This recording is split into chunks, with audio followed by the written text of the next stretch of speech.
একটু ভিন্নভাবে নাস্তার খোঁজ করতেছেন? তাহলে আজকের রেসিপিটি আপনার জন্য। একবার খেয়ে কখনো মন ভরবে না। একবার খাওয়ার পরে বারে বারে বানিয়ে খেতে ইচ্ছে করবে। এমনই একটি নাস্তা রেসিপি তৈরি করে নিব আমি আজকে।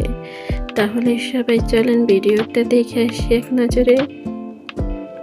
বিসমিল্লাহির রহমানির রহিম। সবাইকে আসসালামু আলাইকুম। আমার নতুন আরেকটা ভিডিওতে সবাইকে জানাচ্ছি স্বাগতম। কেমন আছো সবাই?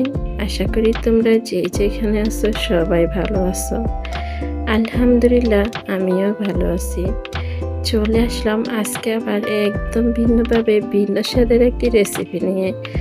আজকের রেসিপিটিও সবার কাছে ভালো লাগবে। আজকের রেসিপিতে আমার প্রথম উপকরণ লাগবে পোলাও চাল। একটি বাটির মধ্যে নিয়ে নিলাম 1 কাপ পোলাও চাল। 1 কাপ পোলাও চাল নিয়ে আমি পানি দিয়ে ভিজিয়ে দিলাম 30 মিনিটের জন্য। 30 মিনিট এভাবে পানিতে রেখে দিব পোলাও চালগুলা। 30 মিনিট পরে পোলাও চালগুলা ভালো করে ধুয়ে নিতে হবে। 30 মিনিট রাখলে হবে, আর বেশি সময় ধরে রাখতে হবে না। এবার পোলাও চালগুলা ভালো করে ধুয়ে নিব। পোলাও চাউলগুলো যখন ভালো করে ধুয়ে নেওয়া হয়ে যাবে, এবার একটি ব্লেন্ডার জারের মধ্যে পোলাও চাউলগুলো দিয়ে দিতে হবে। চালগুলো দেওয়া হয়ে গেলে এবার আমি দিয়ে দেবো 3টি সাদা এলাচ। সাদা এলাচটা দেওয়া হয়ে গেলে দিয়ে দেবো আমি চিনি। এখানে আপনারা যেমন মিষ্টি খান তেমন মিষ্টি অ্যাড করতে পারেন। অনেকে বেশি মিষ্টি খেতে পছন্দ করে, আবার কম মিষ্টি খেতে পছন্দ করে। তাই নিজেদের পছন্দ মতো মিষ্টি অ্যাড করতে পারেন। নিজেদের পছন্দ মতো যখন মিষ্টি অ্যাড করা হয়ে যাবে, এখানে আমি দিয়ে দেব 3 রকমের বাদাম। বাদাম বেশি দিব না, 2 থেকে 3টি করে বাদাম দিয়ে দেব। এখানে আছে কাজু বাদাম, কাঠবাদাম, চীনাবাদাম। 3 রকমের বাদাম আমি 10-12টা দিয়ে দিলাম। এবার দিয়ে দিলাম হাফ কাপের মতো নারকেল। আপনারা যদি চান নারকেলটা দিবেন না, তাহলে স্কিপ করতে পারেন, বাদাম দিলেই হবে। এবার সামান্য পরিমাণ পানি দিয়ে ব্লেন্ডার করে নিতে হবে। ব্লেন্ডার করে নিয়ে আসলাম। এবার একটি বাটির মধ্যে নিয়ে নিতে হবে মিশ্রণগুলা। একটি বাটির মধ্যে সবগুলি মিশ্রণ এভাবে করে নিয়ে নিলাম। নিয়ে নেওয়া হয়ে গেলে এবার এখানে আমি অ্যাড করব 1 চামচ গুঁড়া দুধ। এই গুঁড়া দুধটা দিলে খাবারের টেস্টটা অনেকটাই ভালো আসবে, তাই এই গুঁড়া দুধটা দিতে চেষ্টা করবেন। গুঁড়া দুধ দেওয়া হয়ে গেল। এবার দিয়ে দিব সামান্য পরিমাণ বেকিং পাউডার, দিয়ে দিব স্বাদ মতো লবণ। এবার বেকিং পাউডার, লবণ আর এই গুঁড়া দুধ দিয়ে দিলাম। 1 চামচ রান্নার রেগুলার তেল। 1 চামচ তেল দেওয়া হয়ে গেলে এবার এই মিশ্রণগুলো ভালো করে মিশিয়ে নিতে হবে। আমরা যেরকম কেকের ব্যাটার তৈরি করি, ঠিক ওইরকমভাবে এই ব্যাটারটারে বেশ কিছুটা সময় চামচ দিয়ে এভাবে করে মিশিয়ে নিতে হবে। 5 থেকে 10 মিনিট পর্যন্ত ঠিক এরকম করে এই ব্যাটারটারে মিশিয়ে নেব। এই পিঠাগুলা একদম ভিন্ন রকম স্বাদ আসে। একবার বানিয়ে খাওয়ার পরে বারে বারে বানিয়ে খেতে ইচ্ছে করবে। এই পিঠাগুলা একবার বানিয়ে যদি আপনি খান, তাহলে বারে বারে বানিয়ে খেতে ইচ্ছে করবে। একদম ভিন্নভাবে ভিন্ন স্বাদ আসে এই পিঠাগুলা। সন্ধ্যায় চায়ের টেবিলে বেশ জমে উঠবে চায়ের আড্ডা যদি এইরকম একটি পিঠা থাকে চায়ের টেবিলে। সবাই কিন্তু অনেক পছন্দ করবে এই পিঠাগুলা। কথা বলতে বলতে মিশ্রণগুলো আমি কিন্তু ভালো করে মিশিয়ে নিলাম। কিভাবে ব্যাটারটা তৈরি করলাম দেখে বুঝে নিলেন না পাতলা হয়েছে না ঘন হয়েছে। ঠিক এরকমভাবে ব্যাটারটা তৈরি করে নিতে হবে। একদম রেডি আমার এই ব্যাটারটা। আমি বেশ কিছুটা সময় এভাবে করে মিশিয়ে নিলাম। এবার এই ব্যাটারটারে এক পাশে রেখে দিব। এবার নিয়ে নিলাম এরকম একটি স্টিলের প্লেট। স্টিলের প্লেটের মধ্যে দিয়ে দিব তেল। এবার পুরাটা প্লেটের উপরে ছড়িয়ে দিতে হবে তেলটা। ঠিক এভাবে করে তেলটা ছড়িয়ে দিলাম। আবারও এই মিশ্রণটারে আমি বেশ কিছুটা সময় এভাবে করে মিশিয়ে নিব।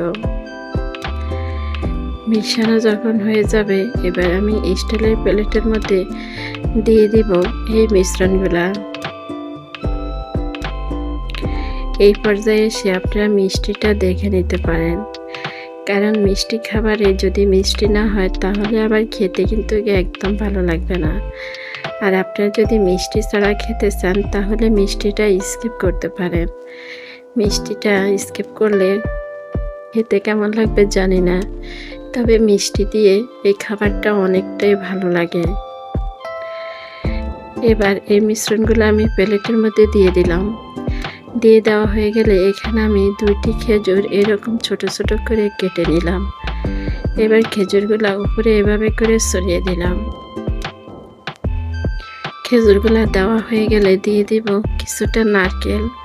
ঠিক এভাবে করে কিছুটা নারকেল দিয়ে দিলাম। এবার একটি চামচ দিয়ে এভাবে করে মিশিয়ে নিলাম। মিশানো যখন হয়ে যাবে, এবার আমি এগুলি কি করব, এবার আমি চুলার মধ্যে একটি পাতিল বসিয়ে দিলাম। পাতিলের মধ্যে পানি দিয়ে পানিটা ফুটিয়ে নিলাম। এই যে পানিটা ফুটে গেছে। এবার এরকম একটি স্ট্যান্ড বসিয়ে দেব। স্ট্যান্ডটা যখন বসিয়ে দিলাম, এবার স্টিলের প্লেটটা ওই স্ট্যান্ডের উপরে এভাবে দিয়ে দিব। এভাবে দিয়ে এবার ঢাকনা দিয়ে দিব। আর ঢাকনার যে ফুটাটা ছিল, এই ফুটাটা এভাবে করে বন্ধ করে দিলাম। এভাবে করে ঢাকনার ফুটাটা বন্ধ করে দিলাম। আর এভাবে অপেক্ষা করব 20 মিনিট। বেশি সময় লাগবে না, চুলা মিডিয়াম করে দিয়ে 20 মিনিট এভাবে রেখে দেব। 20 মিনিট পরে পিঠাগুলা ফুলে খুব সুন্দরভাবে হয়ে যাবে। আমার ভিডিওটা দেখতে দেখতে আমি জানি না এটুক পর্যন্ত তোমরা কে কে আমার সাথে এসেছো।